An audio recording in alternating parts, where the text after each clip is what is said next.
This video is powered by the pros at Pascal Air Plumbing and Electric. Arkansas owned, Arkansas operated. GoPascal.com. Time to talk with Grant Hall here on halftime, and usually that's on a Wednesday, but things change a little bit when you got a bunch of people traveling today and tomorrow that also come on the show for a Sweet 16 game Thursday. So, Grant, I appreciate you joining us a day early today on halftime. How you doing? I'm doing well, Phil, and I was just doing some quick math here. Do you realize that in Arkansas's regional, in the region that they're in, there are 16 national championships. UCLA 11, Connecticut 4, Arkansas 1. Wow. And I think they're, and of all the other teams, unless I'm missing somebody, just kind of off the top of my head, Michigan State's in there, but that's it.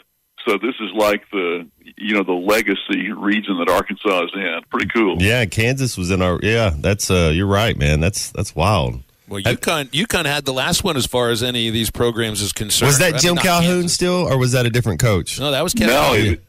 No, 2014. Calhoun had 3, I think. And I tell you, they beat Alabama. This team, it's really weird. They had that 2-6 stretch in their conference when they, I don't know if there were injuries in there, but this Sanogo is like 6'9", 245. He's a beast. The guy, what's the guy that made 4 out of 5 threes the other day? Jordan Hawkins, I think, really good shooter, and they got a 7'2" kid in there. So it looks to me, Matt and Phil, like going to be some great defensive assignments for Arkansas, and see with some Mitchell guys and what Kamani Johnson can do, who's been fantastic in the NCAA tournament. He's been an absolute menace. Yeah, I was talking with Phil earlier. It's like our bigs are going to have to play big and be enforcers, and really going to have to rebound the ball well. Yeah, that's right. And, Devo, of course, is getting all the national acclaim that he should get. I thought that moment where he, was on television and got so emotional, that struck a chord with every single commentator that talked about it after the game, and then even there was the Pig Trail Nation had one back in the tunnel there, the hug with Musselman and Devo that was quite something. And I think, to me, guys, it's a seminal moment almost in coach-player relationships around the country. I mean, I think a lot of coaches and players can relate to that. Matt, Lou Holtz had one of those things, in his first year at Arkansas when he disciplined the 3 players and got all kinds of acclaim from around the country from other coaches and stuff. So Devo's have quite the, Arsenal calls him Mr. March. So Arkansas, I was also looking at this. Eric Musselman has 8 NCAA tournament wins in the last 3 years. That is a total that is 3 more than all of the Arkansas coaches of the last 23 years. You take the last 6 years of Nolan, and you got Stan Heath and Pelfrey, and 8 years of Mike Anderson, was a total of 5 NCAA tournament wins in 23 years, and Eric has 8 in the last 3 years. Trust and must, right? And you got the evidence right in front of you. Why? And man, I mean, there were doubts this regular season that this team could put it all together for any kind of a run in March. Lost 6 of our last 9, Phil. But you got to trust in Muss. It's like there's any for the rest of his tenure at Arkansas. You'd be like, all right, well, just get in the tournament, huh? Get into the tournament. That's right, because he's a good. I mean, what do you think makes a great tournament coach compared to a regular season coach that has success like a Matt Painter, but hasn't really gotten all that far in the tournament on a consistent basis? Yeah, I think you build everything you do is toward March, and how can you figure it out and be peaking at that time? And he's been able to do that. And I heard a really interesting thing from Jay Wright the other day, who was very high on Arkansas. Actually, he kind of, thought that they might reach the Sweet 16 going in. But he was talking about how at this point of the season now, it's not so much about X's and O's as like getting your rest. Just do what you do. And he said, like, on Monday when they go back to school, be a student for that day. You can stay away from other players even a little bit. And I thought, Phil, last night it was interesting that Arkansas's players went to the women's NIT game and did that for kind of a relaxing night. And by the way, congratulations to them for making the Sweet 16 of the WNIT. Yeah, that's cool. Yeah, so a lot of stuff. I mean, this is an amazing time at Arkansas. You got the baseball team with its longest in-season winning streak, I think, under Dave Van Horn. He had one that was 16, but it was over 2 seasons. Excuse me. So that's, I think the 13, isn't that right, Phil? Ties his best in one season for a winning streak. And, of course, they're going to face a very difficult series this weekend.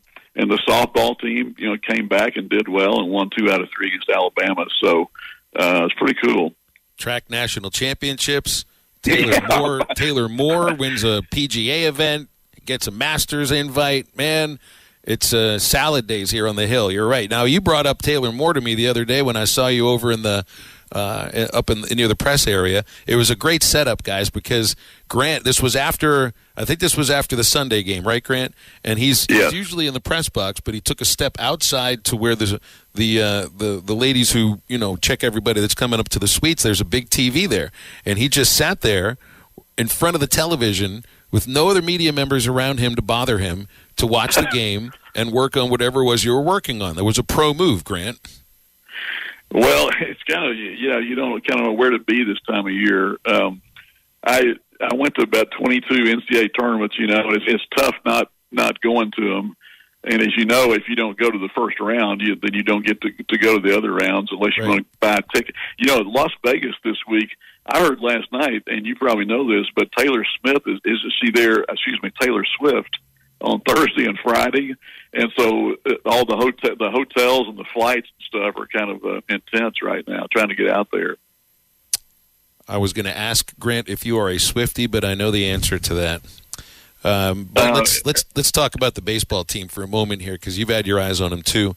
So what really stands out about this winning streak and really about the last week is for a team that was on shaky ground as far as pitchers that they felt they could trust. There's been some pitchers that have emerged. One of them today that we're going to see, Ben Bybee, who is one of those big projectable right-handers, that throws hard, has a good breaking ball, and looks like he could go out and give you a few innings if he really gets rolling. Cody Adcock did that on Sunday. Dylan Carter continues to pitch really well. What do you think this team needs right now to really kind of keep this thing going? What else needs to happen? Boy, I can't think of too much, Phil. And even the defense has been good. The pitching. Do you think Dave was kind of figuring this out all through the pre-conference about what he was going to do in terms of? I guess when Tigert got hurt, it kind of forced his hand a little bit, and so they're doing with Hagen Smith what they're doing now. And that looked pretty good. I mean, he threw 51 pitches in 2 different games, I think. Adcock looked great. They've got, I think, they seem to have enough pitching. Now, it's a long conference season, and it's going to be a tough one this weekend. But, a lot of good arms, and everything's looking pretty good. Definitely is. Well, women's basketball last night, they just looked like they totally overmatched Stephen F. Austin. They made Stephen F., who won like 26 games, they made him look like a Division II team yesterday. And I think that's actually a pretty good team that they just kind of ground into the dirt. Yeah, it's a 27-win team, and talking to the coach afterwards, he was pleased to still be playing on March the 20th or whatever. But Phil, I thought just looking at that, you see the difference between the SEC and just other teams. I mean, in terms of the height and the physicality. And, Arkansas won the rebounding battle last night. That doesn't happen too often in the SEC. And it was like, what was it, 18-0 on fast break points, 20-0 on second chance points. Those aren't figures you're accustomed to seeing in the SEC. So they could continue to have a little fun in this thing. Texas Tech's going to be tougher. They're coming to town Friday night. But this is like that year when Arkansas kept outbidding everyone to get the home games. And as long as they can get home games, I think they're going to continue to advance.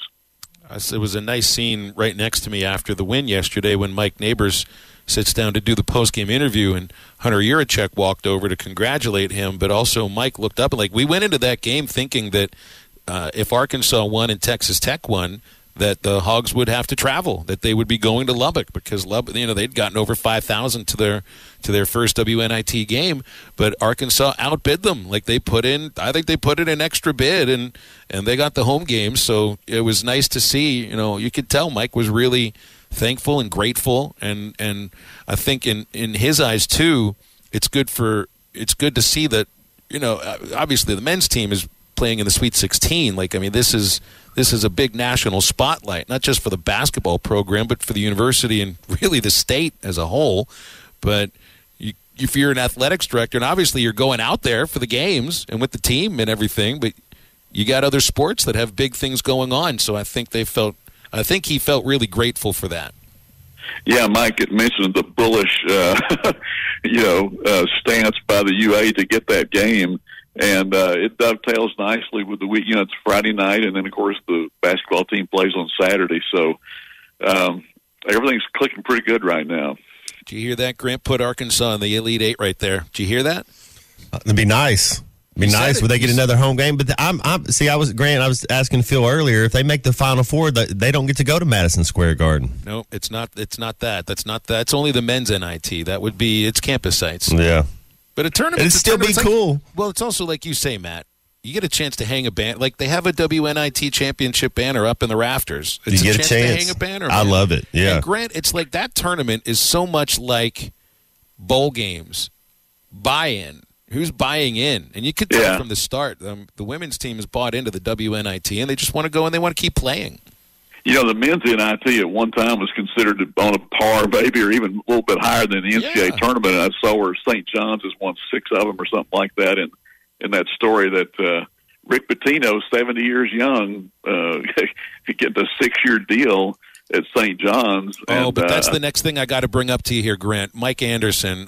Talk about, it feels like slander. Is there any truth to it? Because I was around Coach Anderson, and man, just one of the best dudes to be around. He loves to coach. Grant, you covered Mike Anderson before. This doesn't sound like him at all. Sounds like they don't want to pay him the money. Exactly.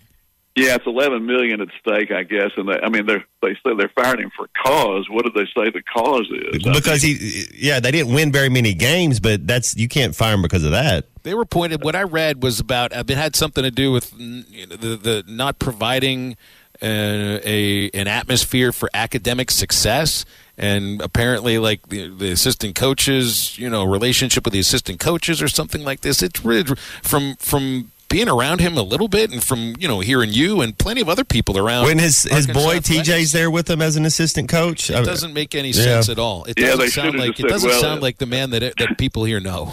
They should have just said, "Well, he was 17 and 14 on average in 4 years, and we won more." Now he wants some money back. Exactly. Yeah. Well, you're gonna try to fire somebody for cause and hire Rick Pitino. Come on now. Talk about getting fired for cause. He got fired for cause. He went to Greece for a couple of years, out of sight, out of mind, and then back to Iona, and then back up in the big time. Well, you see it right now, Grant. Look at, Ole Miss, Auburn, Alabama. That's right. It's all about winning. You can pay all sorts of homage to get a degree, go to class, build the person, build the student athlete, and all of that. It's about winning. Hey, how about the SEC? Tennessee, Alabama, and Arkansas. We're talking about basketball, not football. Grant, Tennessee surprised me, man. That I thought Duke would. When that guard went out for Tennessee, I was surprised as anybody that they made it. Well, that was one of the few things I got right in my bracket. I had Tennessee going to the Final Four. Nice. So we'll see. But it's been a great tournament. Just tremendous. These upsets. Princeton to the Sweet 16 is fantastic. It's my favorite tournament. It really is that weekend, and then this next week. It's like the AFC and NFC championship games in NFL. That weekend is awesome. The Masters Sunday is pretty cool, but this March Madness, especially when you got a team in it, when you still got a horse in the race, it just makes it that much sweeter. Yeah, and it's going to be tough against Connecticut. Obviously, they've got enough to say grace over. But I do think that what Jay Wright said, he said, get the players off their feet. And that's something, Matt, that Ken Hatfield used to say about football, the 48 hours before the ball game, get off your feet, rest, be fresh. And that's when Arkansas is fresh, they're pretty good. Well, they're going to have a little more than 24 hours to get their feet up and be prepared for this big one Thursday night. BetOnline remains your number one source for all your college basketball betting this season. Get analysis of every play, prop, and point at BetOnline. You'll find the latest odds, bracket contests, team matchups, and game trends at BetOnline. Updated odds for everything from live games right through the Final Four and the championship game. BetOnline is where your college basketball headquarters are this season. Head to the website today or use your mobile device to sign up and receive your 50% welcome bonus on your first deposit. Be sure to use our promo code BELIEVE to receive your bonus. That's BLEAV. BetOnline.ag, where the game starts.